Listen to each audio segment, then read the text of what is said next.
Hello, thank you for joining me today. Today, I want to talk about the process of mourning.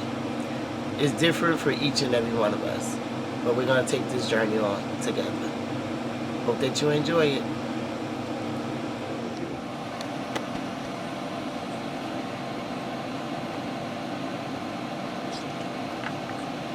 Hello, thank you for joining me today. Today, I'm talking about something that's near and dear to my heart. My first video was made on October the 31st, which was my deceased husband's birthday. I have a number of birthday and death dates from October the 31st until November the 27th. And they go on and on and on. So let's start. October the 31st is my deceased husband's birthday. My deceased husband left us on August the 13th, 2013. We shared 10 children together. And the journey of being young and love, teenage parenting, and life journey was near and dear to both of us. I want to say I thought of us as the Black Brady Bunch. Okay. Death. Death come unannounced like a thief. We never know when, how, and even when we have preparation, death still hurts. My husband's birthday, like I said, was October the 31st. My son, Raekwon, who's on this pillow, the little guy right here. Some of you might have seen him on November the 4th. We posted happy birthday, happy heavenly birthday to Raekwon. That's Raekwon. His birthday is November the 4th. My mom's death date is November the 27th. She was killed on Thanksgiving. So November is a month that's a little shaky, rocky, and rolly for me because although they were near and dear to my heart and they're never coming back, me and my children still try to find happiness in the month of November because God still allow us to be here to continue the journey of the legacy of those that have passed on. What I can say is the mourning process never gonna be easy. Some say it get better with time. That's actually a bad myth because it don't. It actually gets harder. Every challenge that you take on in life relating to living life on life terms, you think of them. Somebody might wear the same cologne as your husband, your son. Somebody might wear, have the same swag as them. And that brings back memories. Some of us can smile on the memories. Some of us get depressed on the memories. Some of us just wish that we weren't here and we were with our loved ones at time. And all that is normal. All that is normal. It's in the process of trying to prepare living this life without our loved ones. A support system. I have an amazing support system. Thank you to God and all those that feel that I am worthy of being loved after the loss of so many loved ones. But the most important thing is finding yourself and wanting to let go of the woulda, shoulda, coulda, did, the things that you didn't do after, your loved ones has passed on. There's not enough time in the day for the I coulda, woulda, shoulda, couldas. There's not any memory that's going to allow you to not feel the heartache of a lost one. And some deal with it after, the loved one has went on. Everybody surrounds you and I'm there for you and, if you need me, call me. But that's not true. Because we live in a world where caller ID exists, Most people don't know what to say to you or haven't digested the process of losing the loved one themselves. So they don't pick up the phone. And there you go with another letdown. When you thought that, you replay it in your head, they said call them when I need them. Most of the people that say that, they're not there for themselves. So we have to build a wall of not being so judgmental of people that's not there for us. Because sometimes they're enduring so much that we don't know themselves to not be there for us. The pain of loss of a loved one is something that a counselor can't give you. It's something that your significant other can't give you, your children can't give you. You have to want to create a balance, especially if you're the head of the household. And you got to make sure that dinner's still prepared. You got to make sure that the children go to bed at a certain time. You got to make sure that the homework is done. When you're a mother, there's not too many private moments for you, because they're always needing and wanting you. And because being a mother don't have a break, a time out, a vacation designated just for you, you have sleepless nights. You have lonely time. You could be in a room with 1 million people and still be alone.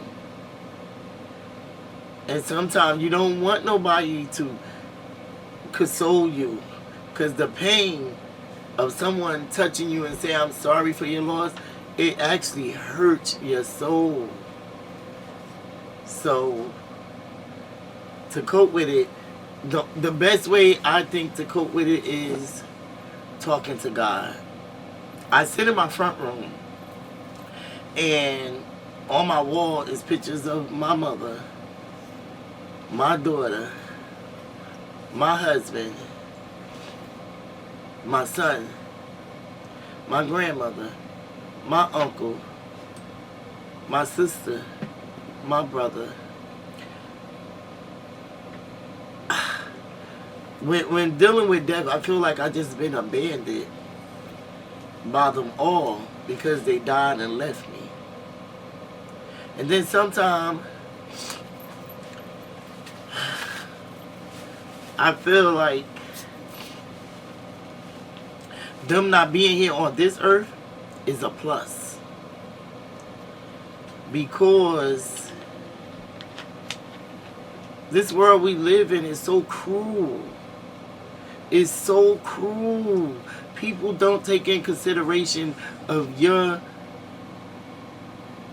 emotions of loss. And then they want to put you in a little time frame that you should experience the emotions of loss, which is a lifetime.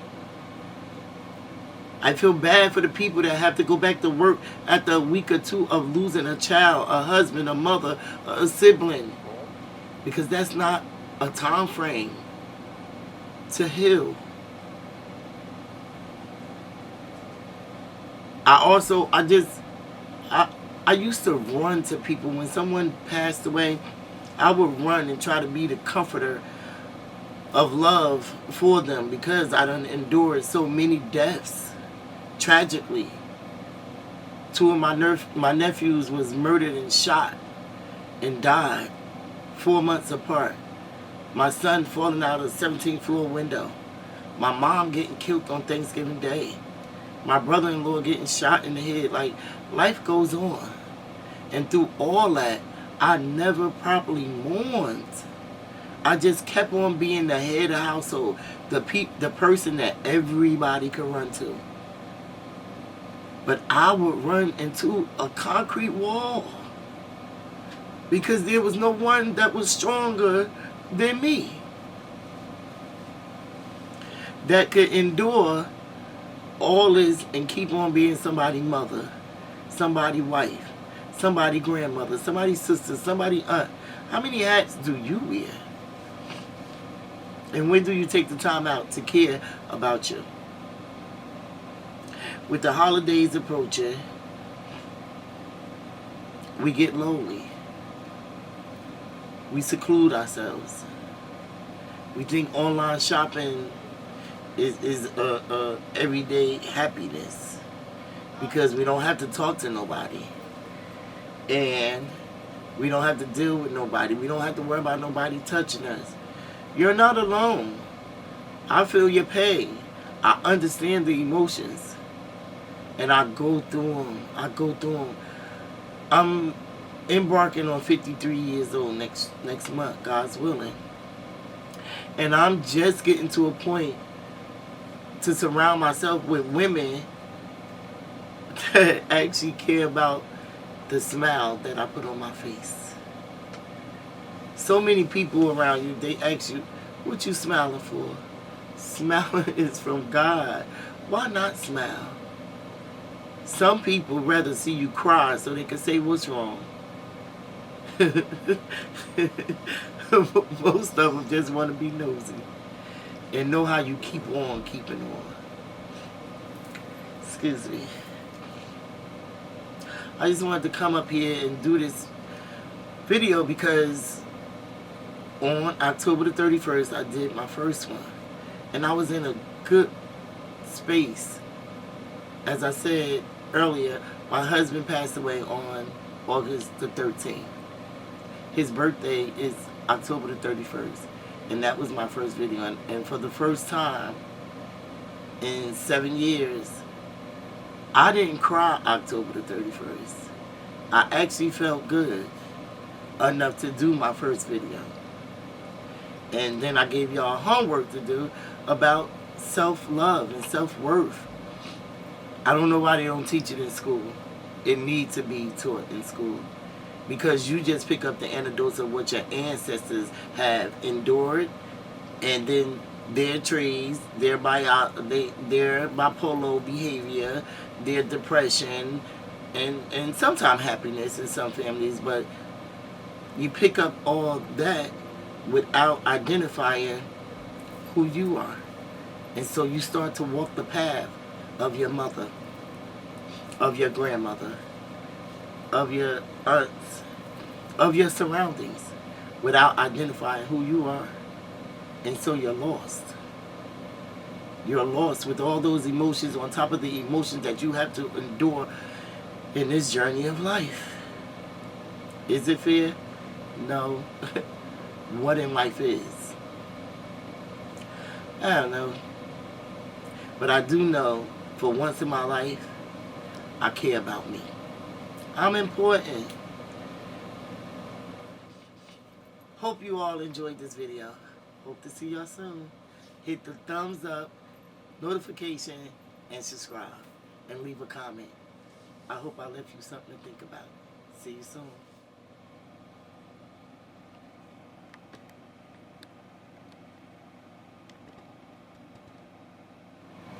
Hey guys, I want to ask you a question. Can you leave me a comment in this video and let me know how you cope with the loss of a loved one? It's traumatizing at times, and I pray for all of us on a continued battle of dealing with the loss of a loved one. Some of us is secluded, some of us don't have a support system. And with the holidays approaching, you know, it could be very depressing. You know, and we lose a lot of people during the holiday due to being alone or the love of a lost one. I want to give a shout out to my friend Daryl Stokes. He lost his wife last week, and she's a very dear friend to me. And so that's why I haven't been back up here, because I've been processing the loss. And as I always explain, I try to run to people to try to help them prepare for living this life without their loved ones. This one, I had to confine myself to console myself, because sometimes we want to help the whole world, but we're no good to others if we're no good to ourselves. And that's a process within itself, learning to be able to be still, to contain your emotions so that you can be a better you. Remember, You are important. So with that being said, I would like you to hit the thumbs up, notification, subscribe, and hit the bell. Thank you. Talk to you soon. You gotta make sure. You gotta make sure. You gotta make sure. You gotta make sure. You gotta make sure. That no.